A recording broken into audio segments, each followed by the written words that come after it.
Alors, on est à peu près sur le timing. Donc, on va tout de suite enchaîner avec la deuxième partie des présentations de cette fin de matinée. Alors, on va aborder un sujet que j'ai déjà évoqué tout à l'heure lors du bilan de la commission technique. On va parler de la proposition de création de ce qu'on a appelé groupe miroir de comité technique de l'ISSMGE. Alors, avant de parler de ça, peut-être un tout petit point sur, à l'heure actuelle, comment est-ce que est structuré ou organisé, je dirais, les échanges scientifiques et techniques. Alors, au niveau de l'association, au niveau international, en fait, l'ISSMGE a mis en place depuis maintenant un certain nombre d'années le principe de comité technique, donc Technical Committees en anglais. À l'heure actuelle, il y en a 36 qui fonctionnent, qui existent, et avec une répartition, je dirais, thématique, donc qui est celle mentionnée sur le transparent, des comités techniques fondamentaux, enfin qui abordent des sujets fondamentaux tels que essais de labo, par exemple, ou reconnaissance in situ. Des DTC qui portent sur les applications, et là on va retrouver toutes les applications, je dirais, auxquelles on s'attend, stabilité des pentes, fondation profonde, etc., etc. Et puis depuis je pense 2 mandatures, pas forcément beaucoup plus, 2 ou 3 mandatures, ont été créés des comités techniques, donc une 3e série qui porte sur des sujets un petit peu plus généraux, non strictement géotechniques, mais qui abordent des problématiques d'impact sur la société. Là, on trouve géotechnique environnementale, on trouve un certain nombre de sujets qui sont abordés. Alors, au niveau de l'ISSMGE, la règle de fonctionnement qui est adoptée pour ces comités techniques, c'est que chaque pays ou chaque société nationale a la possibilité de nominer des membres, donc 2 maximum, et puis d'adjoindre éventuellement des membres dits correspondants. Alors, la distinction entre les deux peut apparaître subtile. C'est en fait, concrètement, c'est à un moment dans le fonctionnement d'un TC, quand il y a un vote à faire, seuls les membres nommés ou nominés peuvent voter et pas les autres. Alors, surtout, ces comités techniques, ils ont à établir pour chaque mandat, donc chaque mandat de 4 ans, des termes de référence, des objectifs qu'ils se fixent sur la mandature. Donc ça, c'est ce qui se passe au niveau international, et c'est ce qui, d'une certaine façon, structure les interactions scientifiques et techniques sur les différents sujets qui peuvent concerner notre communauté. À l'échelle nationale, pour nous, CFMS, qu'est-ce que l'on a? Eh bien, on a essentiellement ce que l'on appelle les groupes de travail. Et les groupes de travail, dans leur acceptation, c'est des groupes qui se réunissent pour analyser des problématiques spécifiques de la géotechnique pour lesquelles les connaissances disponibles sont jugées insuffisantes ou obsolètes au regard de l'évolution des techniques et de la réglementation. Ça, c'est le texte que j'ai repris in extenso de la présentation des groupes de travail que l'on fait habituellement. C'est celle qui doit exister dans l'annuaire pour ceux qui l'ont reçu ou qui l'ont récupéré ici. C'est la définition qui existe. À l'heure actuelle, c'est essentiellement ces groupes de travail, leur objectif essentiel, et là, je dirais, l'élément qui déclenche la création d'un groupe de travail, c'est le besoin d'un texte, d'une recommandation essentiellement, à l'usage de la profession.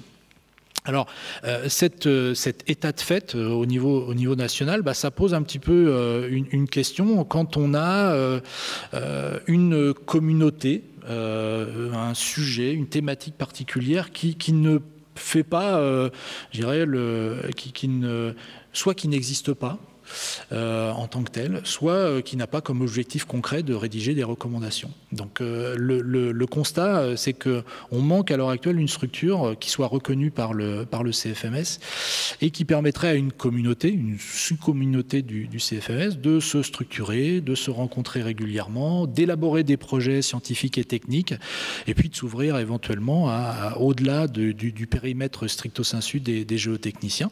Tout ça sans avoir comme objectif essentiel de rédiger un document qui va être après, je dirais, diffusé de manière complète par le CFMS, et avec, sans que ça soit officiel, mais une visée entre guillemets réglementaire. Alors, ce constat, il nous a été remonté spécifiquement par la communauté géotechnique offshore il y a quelques mois, Alain Pêche en particulier, qui disait, bah, voilà, on a travaillé pendant plusieurs années sur la rédaction de recommandations sur les fondations d'éoliennes offshore. On a constitué de fait une communauté. On ne voudrait pas perdre ce travail, on ne voudrait pas perdre ces liens-là, et donc qu'est-ce qu'on pourrait faire pour pérenniser, pour essayer de continuer à échanger sans avoir comme objectif de rédiger un document. Alors ce constat ou cette demande qui nous a été remontée par une communauté spécifique, on l'imagine aussi pour d'autres communautés, d'autres spécialités, je dirais, dans l'ingénierie géotechnique.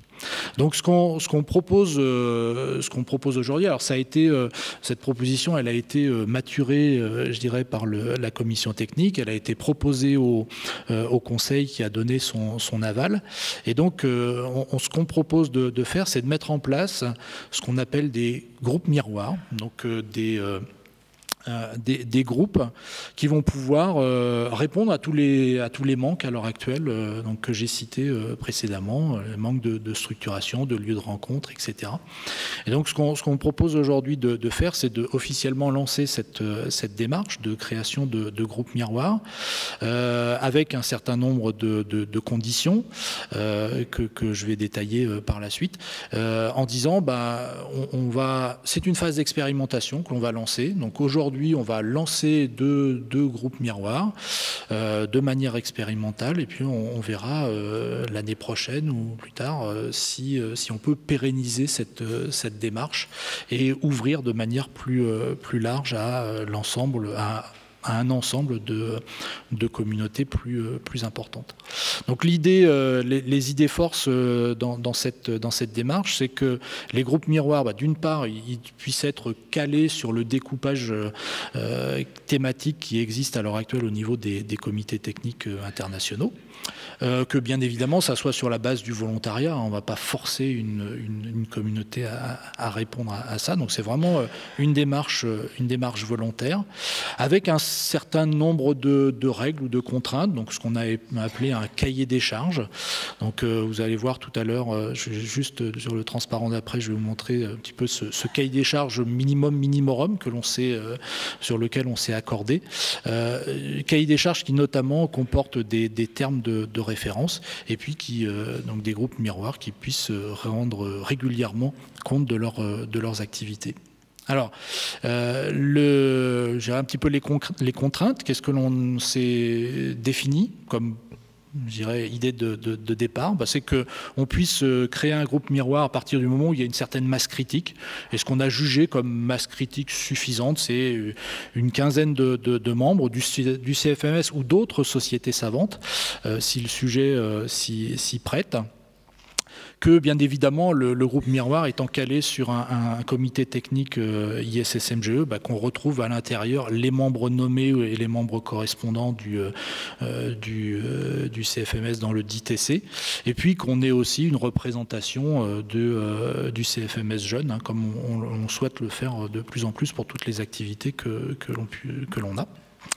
L'autre contrainte, c'est que le groupe miroir puisse organiser un minimum d'une réunion plénière par an, et qu'il y ait régulièrement également, tous les ans, un bilan d'activité qui puisse être fait, qui puisse être présenté.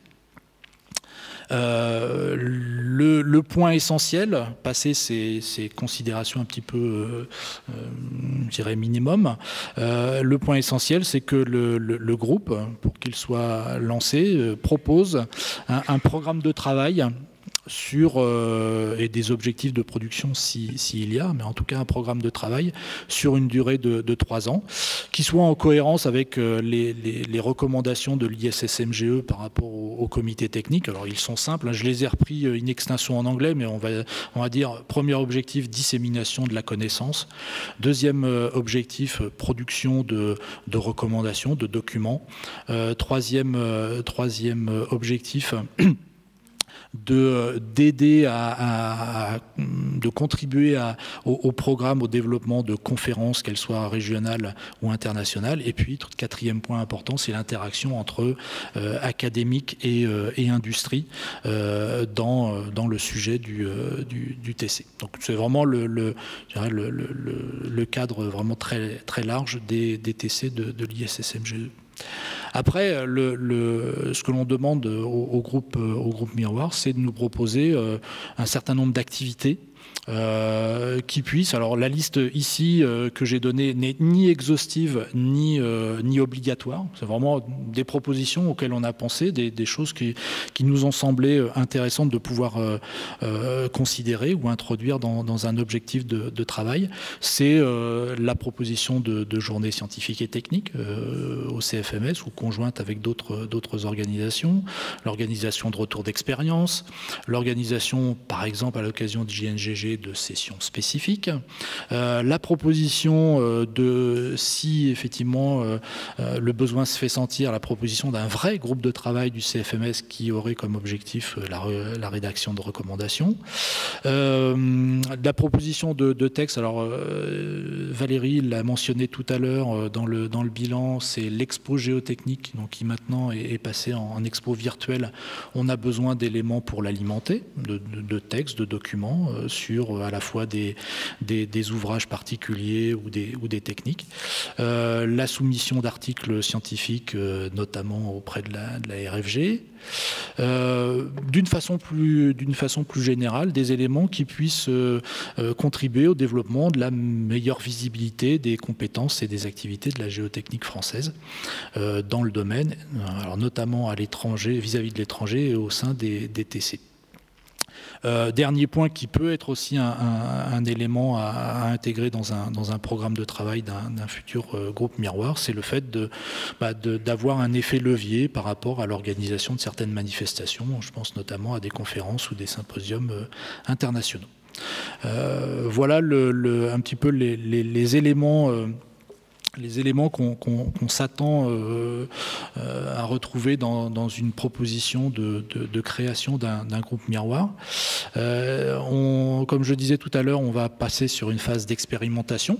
Donc il y a deux communautés qui ont levé le doigt, on va dire, pour mettre en place de tels groupes de réflexion. Donc c'est d'une part la communauté géotechnique offshore, donc basée sur le TC 209, et puis la communauté, alors je dirais c'est d'un côté une communauté qui existe déjà mais qui a besoin de lieux je dirais d'un cadre reconnu pour pouvoir développer ses activités.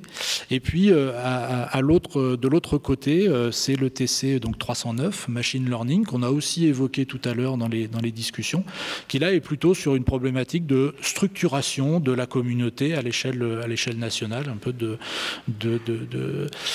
d'échange, d'une structure d'échange pour se créer une communauté. Donc, après cette présentation un peu générique, on va passer à deux présentations, donc d'Alain Puech pour le premier groupe et puis d'Adel Abdallah pour le deuxième, qui vont vous donner quelques éléments sur ce qu'ils pensent mettre en œuvre dans les prochains mois dans le cadre de cette expérimentation de création de groupe Miroir.